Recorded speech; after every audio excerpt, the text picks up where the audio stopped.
নমস্কার, রাধে রাধে। আশা করি সবাই ভালো আছেন। আজকে আবার যে ক্লাসটা শুরু করব সেটা কস্টিং অর্থাৎ কস্ট অ্যাকাউন্টিং।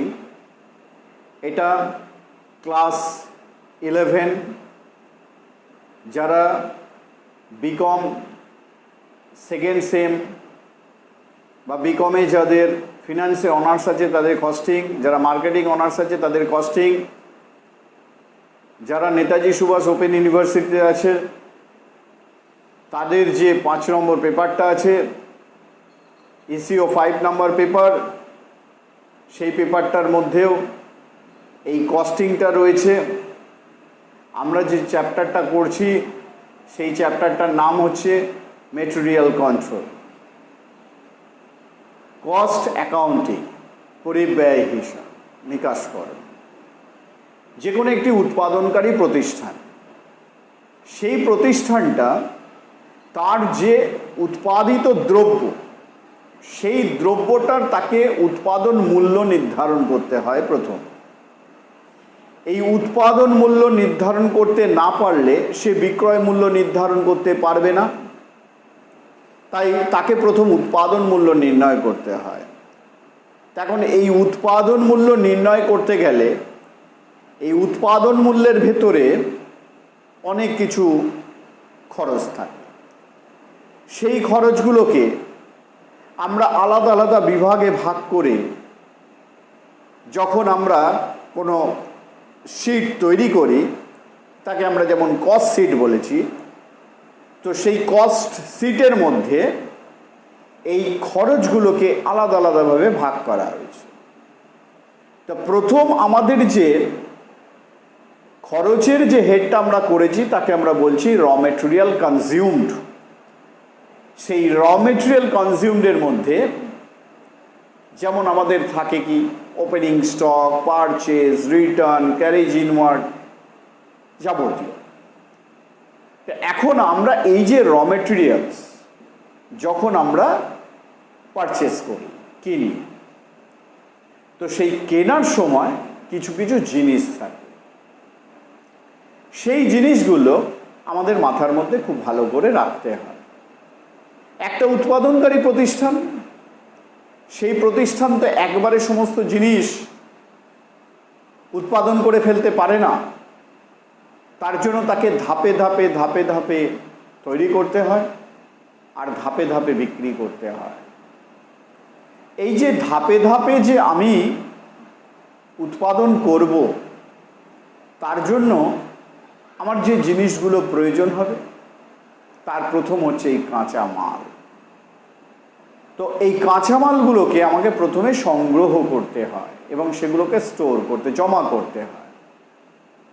তো সেই যে আমি জমা করব, যে কাঁচামালগুলোকে উৎপাদনের আগে আমি আমার যে স্টোর হাউস বা ওয়্যার হাউস আছে সেখানে যখন আমি জমা করব, সেই জমা করার জন্য আমাকে কিছু পদক্ষেপ নিতে হয়। অর্থাৎ আমি যে পণ্যটাকে মজুত করব সেই মজুত পণ্যটা কিভাবে, কোন লেভেলে, কিভাবে আমি স্তরে আমি মজুত করব, তার জন্য কতগুলো লেভেল আমাকে জানতে হয়। সেই লেভেলের মধ্যে যেমন আমরা বলতে পারি মিনিমাম স্টক লেভেল, সর্বনিম্ন মজুত স্তর, ম্যাক্সিমাম স্টক লেভেল, সর্বোচ্চ মজুত স্তর। যেমন আমরা বলি অ্যাভারেজ স্টক লেভেল, যেটা হচ্ছে যেমন আমরা বলছি গড় মজুত স্তর, সেফটি স্টক, এরকম মিতব্যয় পুনঃফরমাস, এরকম বিভিন্ন ধরনের কতগুলো জিনিস আছে। তো সেইগুলো করার আগে আমাদের প্রথম কতগুলো ফর্মুলা জানতে হবে। এই মেটেরিয়ালস কন্ট্রোলে আমাদের প্রথম যে ফর্মুলাগুলো জানতে হবে, এগুলো ছোট ছোট অঙ্ক। এই অঙ্কগুলো, ফর্মুলাগুলো ভালো করে জানা থাকলে অঙ্কগুলো খুব সোজা, অঙ্কগুলো করতে কোনো অসুবিধা হবে না। এই ফর্মুলাগুলোকে তোমাদের ভালো করে শিখে নিতে হবে। ফর্মুলাগুলো ভালো করে জানলে আমরা এই অঙ্কগুলো খুব সহজেই করতে পারব। তা আমি এর মধ্যে কিছু ফর্মুলা তোমাদের বোর্ড ওয়ার্ক করে দেখাচ্ছি, ভালো করে সেগুলোকে খাতায় নোট ডাউন করে নাও, নিলে তোমাদের ভালো হবে। বিশেষ করে বললাম যারা ক্লাস 11-এ পড়ছো, 11-এর কস্টিংয়ে মেটেরিয়াল কন্ট্রোল চ্যাপ্টার সেকেন্ড চ্যাপ্টারের মধ্যে তোমরা পেয়ে যাবে।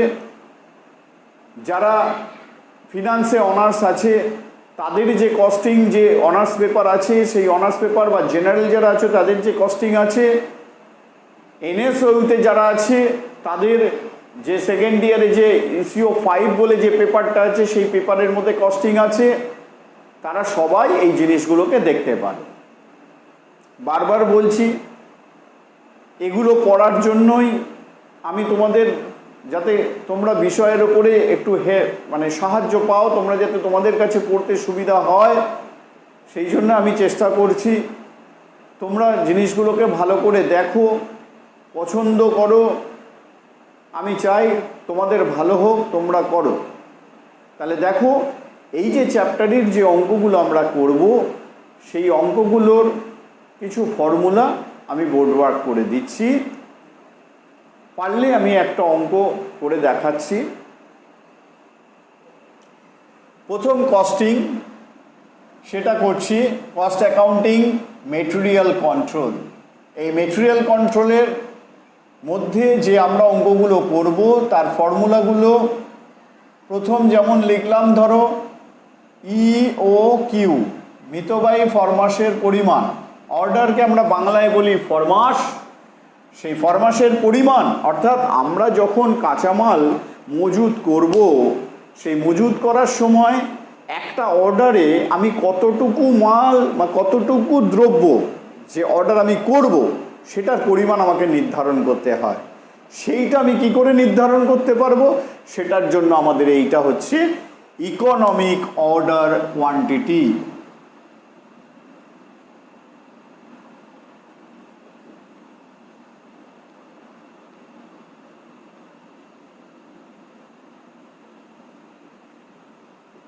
Economic order quantity is equal to root over 2COO by CC। এই যে আমি লিখলাম ইউনিটস যা যা থাকবে সেটা আমরা লিখব। এখানে আমি যে লিখলাম 2COO by CC, এই যে ডিনোমিনেশনগুলো যেটা ডিনোট করা, কোনো জিনিসটাকে কোন সাইন দিয়ে কোন ওয়ার্ড দিয়ে আমি মেনশন করব, এটা ডিপেন্ড করে নিজের ওপরে। আমি বোঝাতে পারলেই হলো। কেউ হয়তো এটাকে বলছে এ, কেউ বলছে বি, কেউ বলছে এটাকে এস, যে যেমনভাবে বোঝাতে পারে, এটা ডিনোট করার। আমি ফর্মুলাটাকে এইভাবে লিখছি। তাহলে এখানে কার মিনিং কোনটা? যেমন সিও, এটা আমরা লিখছি অ্যানুয়াল কনজাম্পশন,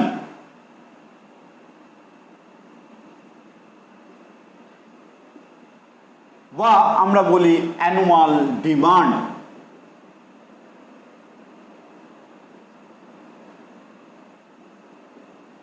অ্যানুয়াল ডিমান্ড।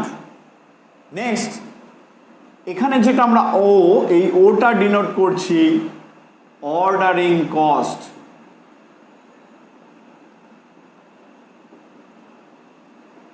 অর্থাৎ একটা দ্রব্য বা একটা ফরমাস আমি যখন পাঠাচ্ছি, অর্ডার দিচ্ছি, সেই অর্ডারটা প্লেস করতে বা সেই প্রকিউরমেন্টে আমার কি খরচ আছে, সেইটা হলো অর্ডারিং কস্ট। একে আমরা ও দিয়ে ডিনোট করছি। আর লাস্ট অফ অল যেটা সিসি আমরা দিয়েছি, তাকে আমরা বলছি ক্যারিং কস্ট।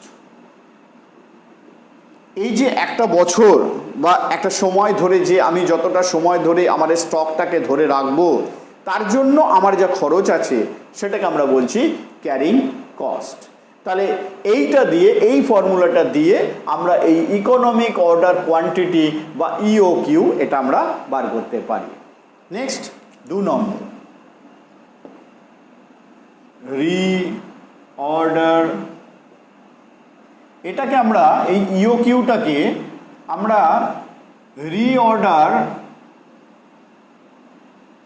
রিঅর্ডার কোয়ান্টিটি, এটাও আমরা বলতে পারি এটাকে রিঅর্ডার কোয়ান্টিটি। তাহলে আমরা 2 নম্বরে করছি reorder level is equal two, এর ফর্মুলা হচ্ছে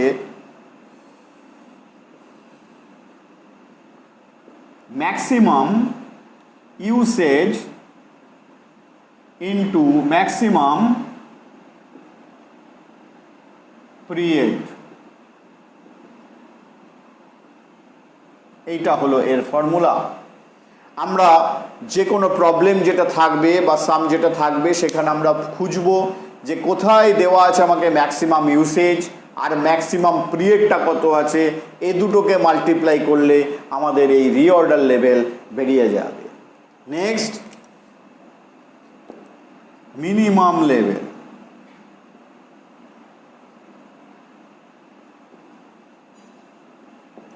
এটার ফর্মুলা হলো reorder level minus normal usage into normal period. তাহলে আমরা যখন মিনিমাম লেভেল করব তখন তার ফর্মুলা হচ্ছে reorder level minus normal usage into normal period. এখন কথা হলো অনেক অঙ্কের ক্ষেত্রে হয়তো এই নর্মাল ইউসেজ বা নর্মাল পিরিয়ডটা দেওয়া থাকে না, তখন আমাকে কি করতে হবে, এই নর্মাল ইউসেজ এবং নর্মাল পিরিয়ডটা আমাকে বার করতে হবে। কি করে করব? নর্মাল শব্দটা আমরা ব্যবহার করি অ্যাভারেজের ক্ষেত্রে। তো তখন আমরা যদি normal usage is equal to লিখতে পারি maximum plus minimum usage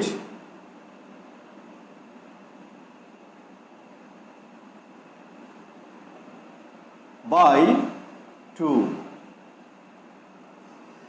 normal usage, maximum usage আর মিনিমাম ইউসেজ যা হবে দুটোকে যোগ করে 2 দিয়ে ভাগ করলে মানে অ্যাভারেজ করলে যেটা হয় তাকে আমরা বলি নর্মাল ইউসেজ। ঠিক তেমনি আমরা যদি নর্মাল পিরিয়ডটা বার করি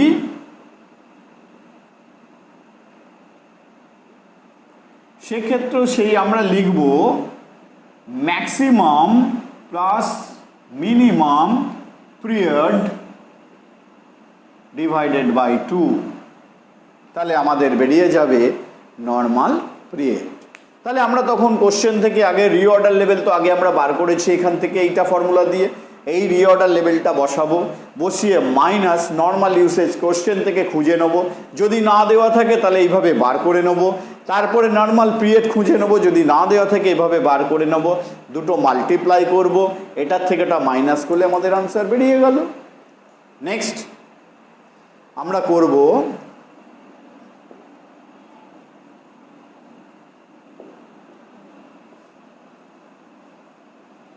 ম্যাক্সিমাম লেভেল। ম্যাক্সিমাম লেভেলের ফর্মুলা লিখব আমরা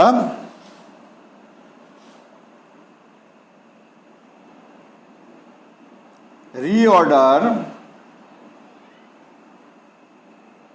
level plus reorder quantity minus minimum usage into minimum period. তাহলে আমরা ম্যাক্সিমাম লেভেলটাকে কি লিখলাম, reorder level plus reorder quantity, তারপরে লিখলাম মাইনাস কি minimum usage into minimum period. এই দুটো দিয়ে যদি আমরা গুণ করি আর এই দুটো যোগফল থেকে ওটাকে মাইনাস করে দিই, তাহলে আমার অ্যান্সার বেরিয়ে গেল। নেক্সট আমরা করব অ্যাভারেজ স্টক লেভেল। এগুলো সব স্টক কথাটা আমরা ইউজ করতে পারি সব জায়গায়। স্টক লেভেল, এটা আমরা বলবো average stock level is equal two maximum stock level plus minimum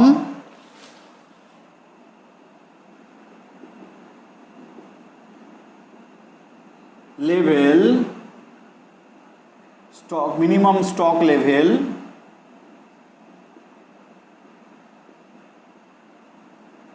by 2। অর্থাৎ আমরা যে ম্যাক্সিমাম আর মিনিমাম এই দুটো ব্যবহার করলাম, ম্যাক্সিমাম আর মিনিমাম লেভেল, এই যে ম্যাক্সিমাম লেভেল আর এই যে মিনিমাম লেভেল, এই দুটো লেভেল বার করলাম। এই দুটো লেভেলকে আমরা যোগ করব, করে 2 দিয়ে ভাগ করলে অ্যাভারেজ লেভেল বেরিয়ে যাবে। আর একটা হচ্ছে danger stock level is equal to normal usage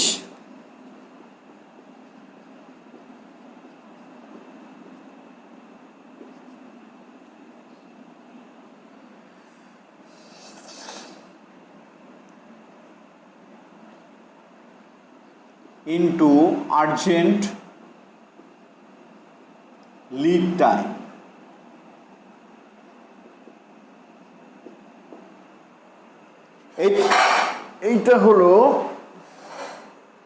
এটা হলো ডেঞ্জার স্টক লেভেলের ফর্মুলা। কি? Normal usage into urgent lead time. তাহলে আমরা মোটামুটি এইগুলো হচ্ছে একটা মজুদ পণ্যের যে আমরা স্তর নির্ধারণ করব, সেই স্তর নির্ধারণ করার জন্য এইগুলো হচ্ছে আমার কাছে সাফিসিয়েন্ট ফর্মুলা। এই ফর্মুলাগুলোর উপরে ডিপেন্ড করেই আমাকে অঙ্কগুলো করতে হবে। আমি কি বললাম প্রথমে, যেমন একটা অঙ্ক আমরা যদি বলি ইওকিউ, এই অঙ্কটা যদি আমি করি, আমাকে একটা কোশ্চেন দেওয়া রয়েছে যে ইন এ ম্যানুফ্যাকচারিং কনসার্ন, একটা উৎপাদনকারী প্রতিষ্ঠানে annual demand is 40,000 units, 40,000 units. এটা বললো কি অ্যানুয়াল ডিমান্ড বা annual consumption. And ordering cost for placing an order is ₹20। তাহলে একটা অর্ডার প্লেস করতে অর্ডারিং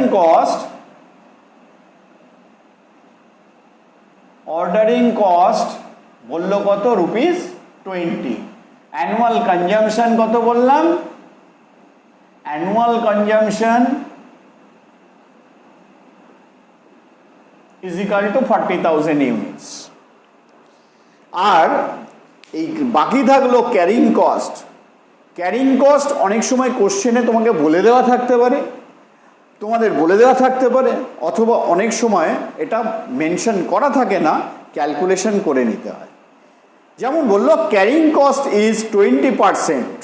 এই 20% আমরা কার উপর চার্জ করব? যে 20%টা চার্জ করতে হবে এই মেটেরিয়ালসের পার ইউনিট প্রাইসের ওপরে। যেমন বললো cost of material per unit is ₹50. Cost of material per unit is ₹50। এটাকে মুছি 50। and carrying cost কি বললাম? carrying cost is rupees is 20%, এই অবধি দেওয়া থাকবে। তাহলে আমাকে ফর্মুলাটা কি বলেছিলাম, E O Q economic order quantity is equal to, তখন আমি তাহলে সাধারণভাবে এরমভাবে যাব, ই ও কিউ, ফুল মিনিংটা লিখলাম না, জানা আছে সবারই, রুট ওভার 2CO ডট, ও এখানেও ডট আছে, ডট মানে এটা into multiply by CC units. তাহলে আমি যখন কোশ্চেনটা থেকে আনসারটা করব, ফর্মুলাটা লিখেছি, আমার কি লাগবে, 2CO বাই সিসি। এই সিও মানে আমরা কি বলেছিলাম, অ্যানুয়াল কনজাম্পশন।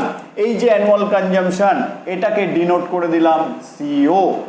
নেক্সট কি লিখেছিলাম, ও মানে বলেছিলাম অর্ডারিং কস্ট। এই যে অর্ডারিং কস্ট, একে ডিনোট করে দিলাম ও দিয়ে। নেক্সট কি পেয়েছিলাম, সিসি। ওই সিসির মতলব বলেছিলাম কি, ক্যারিং কস্ট। ক্যারিং কস্ট অনেক সময় বলে দেওয়া থাকে বলেছিলাম, আর না হলে তোমাকে পার ইউনিট কস্ট যা থাকে তার উপরে বার করে দিতে হবে। তাহলে পার ইউনিট কস্ট ছিল 50 রুপিস, তার 20% ইজ ইকাল টু রুপিস 10। তাহলে এইগুলো এখন দেখে দেখে এই ফর্মুলার মধ্যে পুট করে দিই, রুট ওভার 2 ইন্টু 40,000, কেন, সিও মানে ছিল 40,000। এই যে 2টা ফর্মুলায় আছে অ্যাভারেজ, মানে একটা ওপেনিং একটা ক্লোজিং স্টক, তাহলে তার অ্যাভারেজ করতে opening plus closing divided by 2, সেই জন্য দুটোর জন্য 2 আসে।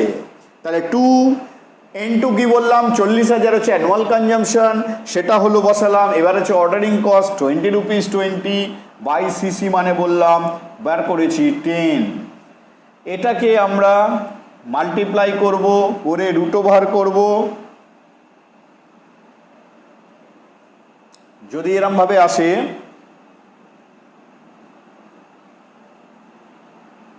দুটো 2 পেলাম আর 40,000 পেলাম।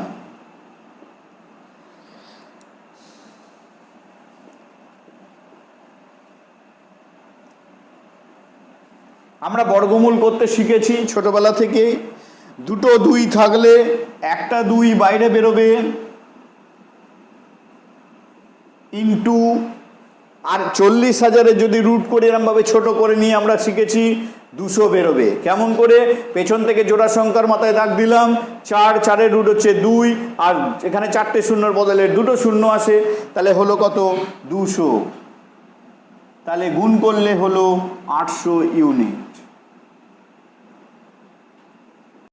করে অঙ্ক করে বুঝিয়ে দিলাম, বাকি লেভেলগুলো নেক্সট ক্লাসে বোঝাবো।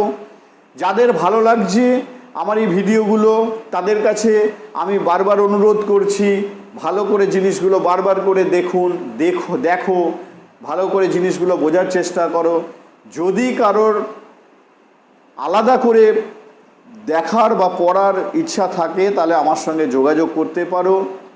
আর একটা সংবাদ যেটা আমি দেওয়ার জন্য বলছি, এনএসইউতে 14 তারিখ থেকে অ্যাডমিশন চালু হয়েছে, 10ই সেপ্টেম্বর অবধি অ্যাডমিশন চলবে। যারা যারা ওপেনে অ্যাডমিশন করতে ইচ্ছুক, তারা তাড়াতাড়ি করে অ্যাডমিশন করে নিয়ে আমার সঙ্গে যোগাযোগ করতে পারো। আমার ভিডিওগুলো ভালো লাগলে লাইক করবে, শেয়ার করবে, সাবস্ক্রাইব করবে। আমার ফোন নাম্বারটা ডেসক্রিপশানে দেওয়া থাকবে, দেখে নেবে, আমার সঙ্গে যোগাযোগ করতে পারো। আশা করি সবাই ভালো আছেন এবং ভালো থাকবেন। ভালো থাকুন, সুস্থ থাকুন। নমস্কার, ধন্যবাদ।